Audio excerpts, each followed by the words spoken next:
अगर आप भी हर दिन हस्त मैथुन करते हैं, अगर आप भी हस्त मैथुन रूपी मकड़ी के जाल में हर दिन धीरे धीरे फंसते जा रहे हैं, तो मेरे भाई आज के इस वीडियो को पूरा अंत तक जरूर देखना।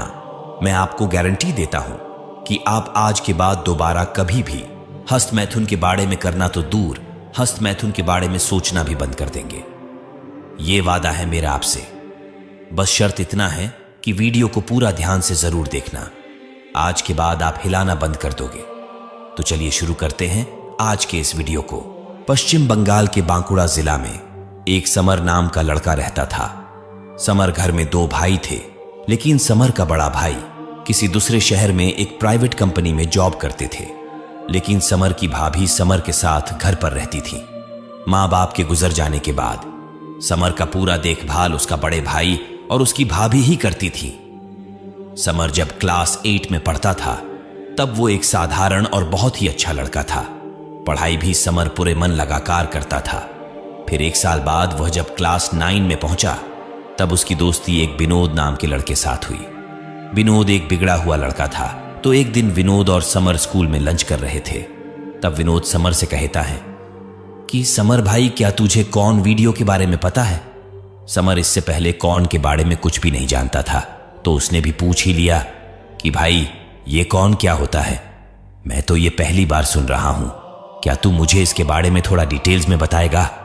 तब विनोद बोलता है कि अरे भाई, बताना छोड़, चल आज मैं तुझे दिखा ही देता हूं। तू जल्दी जल्दी लंच खत्म कर और मेरे साथ हॉल रूम में चल। फिर दोनों लंच खत्म करने के बाद हॉल रूम में चला जाता है, जहां पर विनोद अपना मोबाइल पर कॉर्न वीडियो दिखाने लगता है। पहले तो समर को यह सब गंदी चीजों को देखकर बहुत अजीब लगता है, तो वह बोलता है कि भाई, मुझे यह सब नहीं देखना।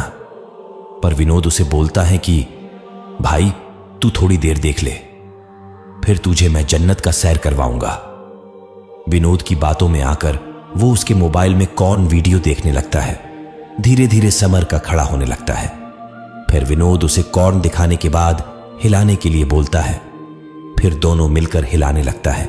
समर जब हिला रहा था और उसका जब वीर्य निकल रहा था, तब उसे सच में ऐसा लग रहा था कि वो जन्नत का सैर कर रहा है। उसे उस दिन ये सब करके बहुत ज्यादा मजा आता है।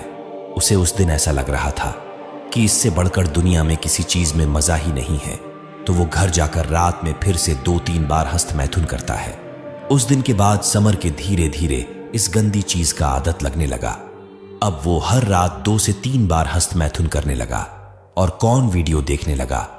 धीरे धीरे उसका मन बहुत ज्यादा गंदा होने लगा। कॉर्न देख देख कर उसका दिमाग इतना ज्यादा गंदा हो चुका था कि वो अब अपनी भाभी के ऊपर ही गंदी नजर डालने लगा। संजोग की बात यह थी कि उसकी भाभी को भी कॉर्न वीडियो देखने की आदत लग चुकी थी। तो एक रात समर पेशाब करने के लिए उठता है, तो वह देखता है कि उसकी भाभी की कमरे की लाइट ऑन है। तो वो खिड़की से झांक कर अपने भाभी को देखने लगता है। तो वो अंदर का नजारा देखकर चौंक जाता है। उसकी भाभी उस समय अपने काने में ईयरफोन लगाकर कॉर्न वीडियो देख रही थी और हस्त मैथुन कर रही थी। इधर भाभी को इस हालात में देखकर समर भी आउट ऑफ कंट्रोल हो चुका था और खिड़की से भाभी को देख देख कर यह भी हस्त मैथुन करने लगा। तब अचानक से उसकी भाभी की नजर खिड़की पे पड़ता है। तो वो देखती है कि समर खिड़की पर खड़ा है। उसकी भाभी तुरंत कमरे के बाहर निकल जाती है और समर को डांटने लगती है। समर उसकी भाभी की बातों को सुनकर घबरा जाता है और अपनी भाभी से माफी मांगने लगती है। पर उस समय उसकी भाभी भी आउट ऑफ कंट्रोल थी। तो वो समर को अपने साथ अपने कमरे में ले जाती है और अपनी हाथों से समर का हिलाने लगती है। समर भी अपनी भाभी का पूरा साथ देने लगता है और दोनों मिलकर एक दूसरे के साथ संबंध बनाने लगता है। उस रात दोनों मिलकर कई बार संबंध बनाता है। फिर अगली सुबह समर स्कूल चला जाता है, पर स्कूल में उसका मन पढ़ाई में नहीं लगता है। उसके दिमाग में सिर्फ उसकी भाभी की ही बात घूमने लगता है। तब वह स्कूल छुट्टी होने का इंतजार करने लगता है और जैसे ही स्कूल छुट्टी होता है तो वह जल्दी से घर पहुंचता है। उस समय उसकी भाभी किचन में कुछ बना रही थी। तो समर पीछे से जाकर अपने भाभी को पकड़ लेता है और अपनी भाभी का पीछे हाथों से सहलाने लगता है। फिर दोनों मिलकर उस दिन किचन में ही करने लगता है। ऐसा अब रोज होने लगता है।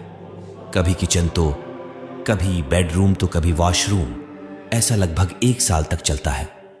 फिर एक दिन उसका भैया घर लौट कर आ जाता है और अब वह गांव में ही कुछ बिजनेस करने के लिए सोचता है और गांव में एक मोबाइल शॉप खोल लेता है। इधर समर हर रात अपनी भाभी के बारे में सोच सोच कर तो कभी कौन वीडियो देखकर हस्तमैथुन करता रहता है। दोस्तों, इस हस्तमैथुन की बुरी आदत के कारण उसका सब कुछ बर्बाद होने लगता है। पढ़ाई तो पूरी तरह से चौपट हो ही गया था, लेकिन उसका शरीर भी अंदर से पूरी तरह से खोखला हो चुका था। उसके शरीर की सारी शक्ति खत्म हो चुकी थी। आंखों के चारों ओर काला ग्रहण लग चुका था। गाल अंदर धंस चुका था। गालों में बड़े बड़े पिंपल्स निकल चुका था। हर वक्त कमर में दर्द करता था।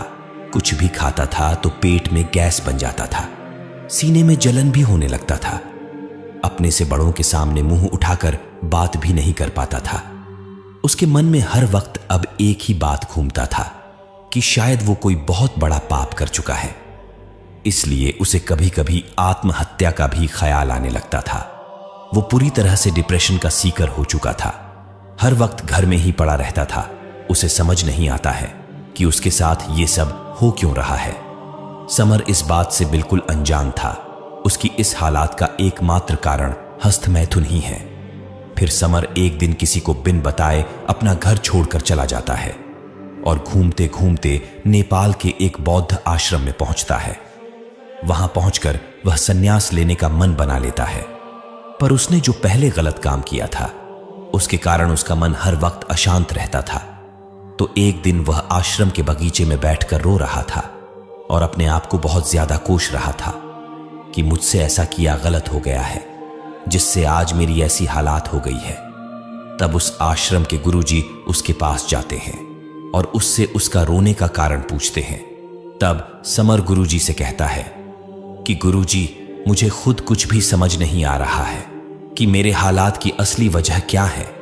तब गुरुजी कहते हैं कि देखो पुत्र, मनुष्य का दुख का कारण वह मनुष्य स्वयं ही होता है। मुझे लगता है कि तुमने भी भूतकाल में कुछ ना कुछ गलती किए ही होंगे, जिसका फल आज तुम्हें मिल रहा है। एक बात ध्यान से सुन लो, मनुष्य का कर्म एक दिन जरूर लौट कर आता है। अगर कोई मनुष्य अच्छा कर्म करता है तो एक न एक दिन उसके पास अच्छा कर्म ही लौट कर आता है, और अगर कोई बुरा कर्म करे तो उसके पास बुरा कर्म जरूर लौट कर आता है। यही नियति का एकमात्र सत्य है। इसलिए तुम मुझे तुम्हारे बीते हुए समय की हर एक बात को विस्तार से बतलाओ, शायद मेरे पास तुम्हारी गलतियों का समाधान मिल जाए। तब समर एक एक करके अपनी छोटी बड़ी हर एक बात को बताने लगता है। वह गुरु समर के हर एक बात को बड़े ध्यान से सुनने लगता है, और जब समर अपनी सारी बातों को समाप्त करता है तब वह गुरु कहते हैं कि पुत्र, तुमने तो गलती की है, जिसकी सजा तुम्हें यह प्रकृति स्वयं ही दे रही है, और इसका जिम्मेदार भी तुम खुद ही हो। मैं तुम्हारा खोया हुआ वक्त, जिसको तुमने गंदे कामों में बर्बाद किया है, उसे तो मैं लौटा नहीं सकूंगा, लेकिन मैं जो तुम्हें बताऊंगा, अगर तुम उसको सुनकर उस पर पूरी तरह से अमल करते हो तो तुम्हारा भविष्य जरूर अच्छा हो जाएगा। क्या तुम मेरी बातों को अमल में लाने के लिए तैयार हो?